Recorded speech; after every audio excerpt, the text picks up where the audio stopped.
जय भीम सगळ्यांना. तर आता या भावाने कमेंट केलेली आहे की तुझी लायकी नाही आहे जय भीम करायची आणि तू गोटेस पूस. आता मला सांगा, मी मनुदेवीला गेली होती, तर मनुदेवीला गेले तर मी तुम्हाला काय पूजापाठ करताना दिसले की माझ्या कपाळाला कुंकू दिसला, तर हा मला सांगतोय की लायकी नाही आहे जय भीम बोलायची.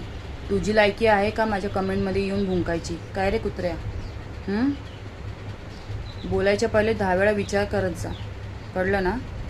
ते मनुदेवीला गेले होते मी, तर मनुदेवीला काय मी तिथं पूजापाठ करायला गेली नव्हते, कळलं? एक फिरायच्या हेतूने गेले होते माझ्या लेकरांना घेऊन. एक तिथे झरणा आहे, आता पावसाळा चालू आहे म्हणून तिथे झरणा छान वाहतो. तिथे एक खूप छान असं एक व्ह्यू येतं तिथे. मी एक फिरायच्या ह्याने गेले होते.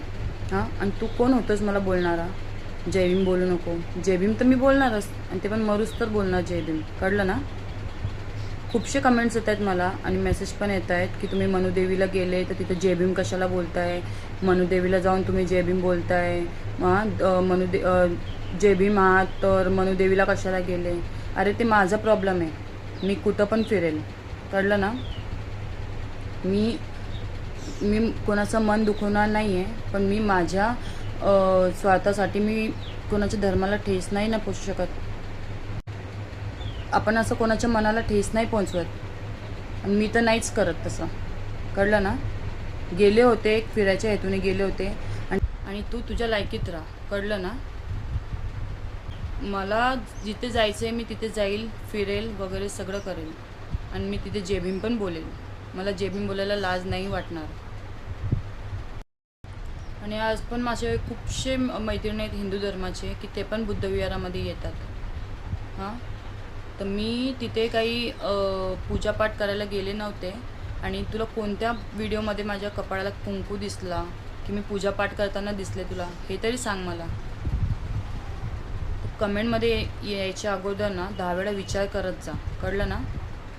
खूपशे लोक आहेत, त्यांना पण सांगते मी की माझ्या कमेंटमध्ये यायच्या अगोदर 10 वेळा विचार करून या, नाही तर यायची काही गरज नाही आहे. तुम्हाला माझी व्हिडिओ आवडत असेल तर लाईक करा, कमेंट करा, नाही तर मला काही गरज नाही आहे.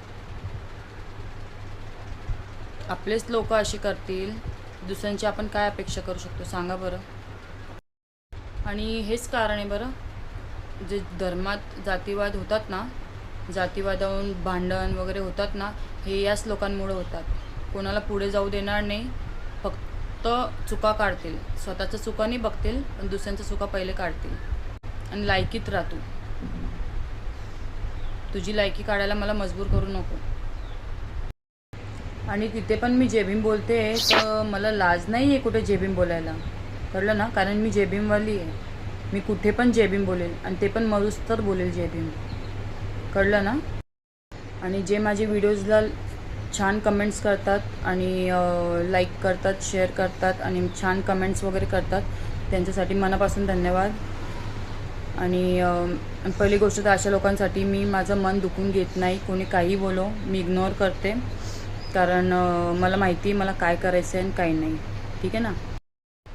आणि मला नाही वाटत तू कट्टर जय भीम असशील, कारण आज पण आपल्या समाजामध्ये जय भीम बोलून बोलून लोक आज पण घरामध्ये देव ठेवतात, मंदिर ठेवतात, गणपती बसवतात.